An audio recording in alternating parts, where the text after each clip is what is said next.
This is Felicia with Bible Scraps, and I am back in my garden. I know some of you are wondering, when will I be back with crafts?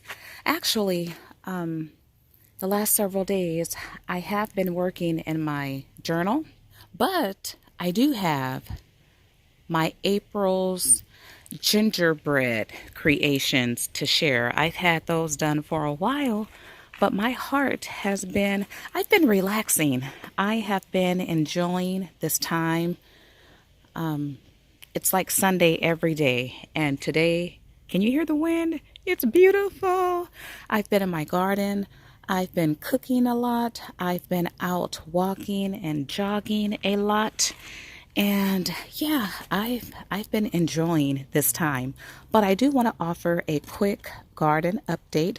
You guys, if you don't have a garden, you don't need much to start.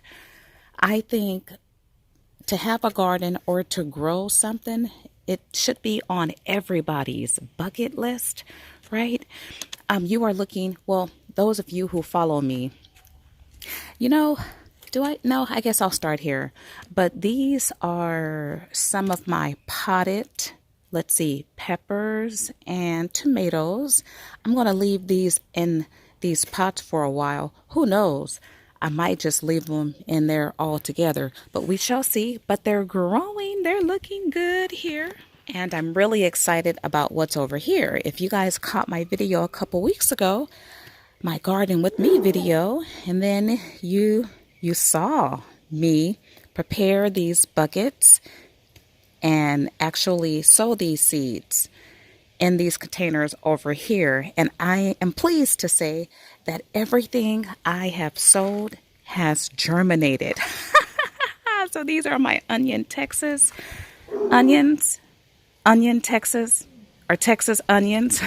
You see two sprouts there. Listen to that wind. It's beautiful, my deal. And once again, I love this setup because I was able, number one, I was organized. If you guys caught that. Now, in the future, I'm going to incorporate my process of organization when it comes to sowing multiple types of seeds. But anyway, I like this setup. It's all uniform. And I was able to contrast and compare how the different seeds look, and I did take notes so I know which seeds germinated quicker, and then I get to look, I have a visual compare and contrast of these different veggies. So these are my Armenian cucumbers. You know, I didn't get that many pak choi.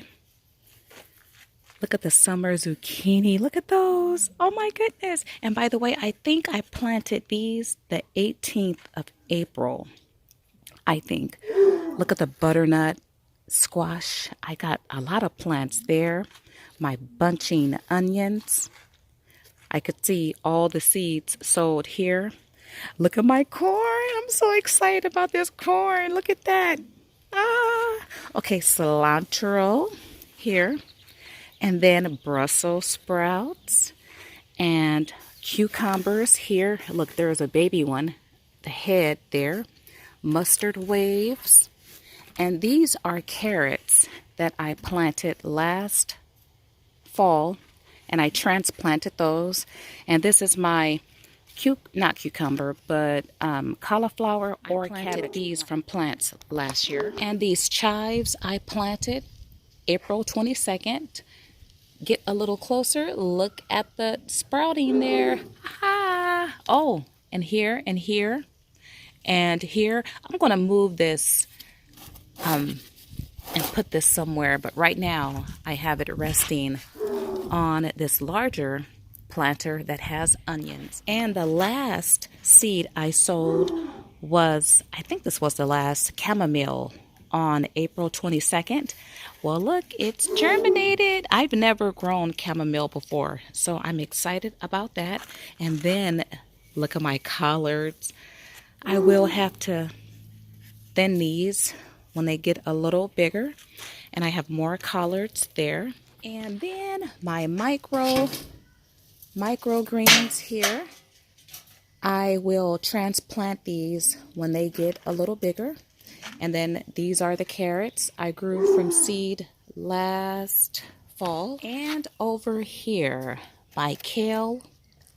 And then I also planted collards in the ground right here.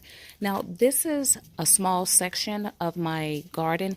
Actually, this is the only area pretty much where I am actually growing in the ground. I purchased these. What is that? That's a squash or something right there, and that's growing. It's growing really good. This one here, it's alive, but most of it withered away. That's a Japanese cucumber. Strawberries there, and I also have a couple of carrots in the ground. Then over here, I have some carrots. I transplanted carrots in different areas just to see how well it would grow. But this is my basil planter. And my basil has sprouted. It's my favorite herb. The last seed I sowed. Wait a minute. I'm getting confused. Okay, anyway, this is my lettuce bed here. I'm trying to look at the date. 4/22. Okay, actually, I planted my lettuce the same day I planted the chamomile, which was 4/22. So, look at here. I got some germination. I'm so excited about the lettuce because I found a variety that's, at least in my neck of the woods, it grows pretty much all year. You know that lettuce is a cool crop. It's a winter, fall crop.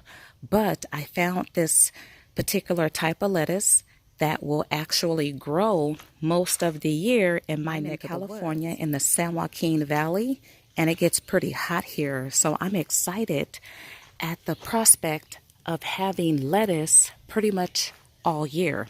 So what I'm going to do in the next week or so, I'm going to plant more lettuce so I can have lettuce all year. And I'm really, once again, excited about that. So I have seen some germination. All right. You know, I come out to my garden every day. For the most part, I take pictures of the growth of it. But I love to be out here in my garden. It's something, I tell you, God is so good. You guys know that, right? But there's magic. There's power in dirt.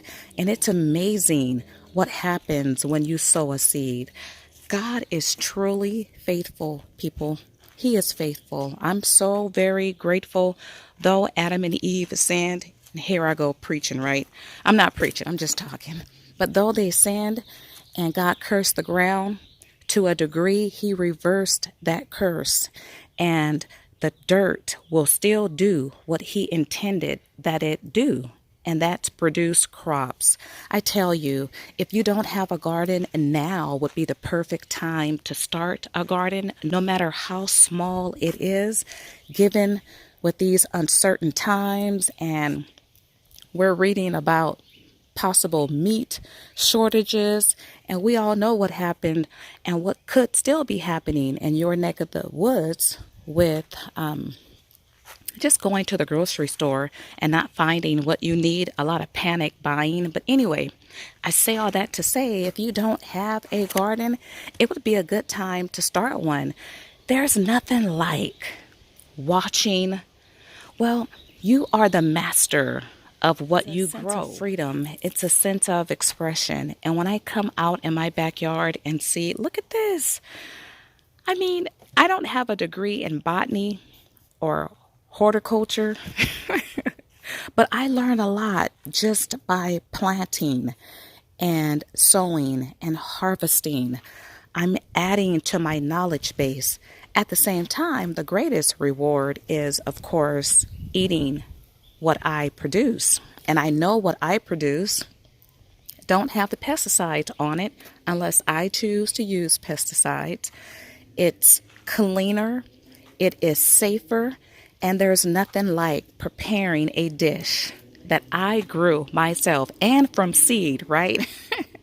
But it's nothing like preparing a dish that I grew myself and supplying that to my family.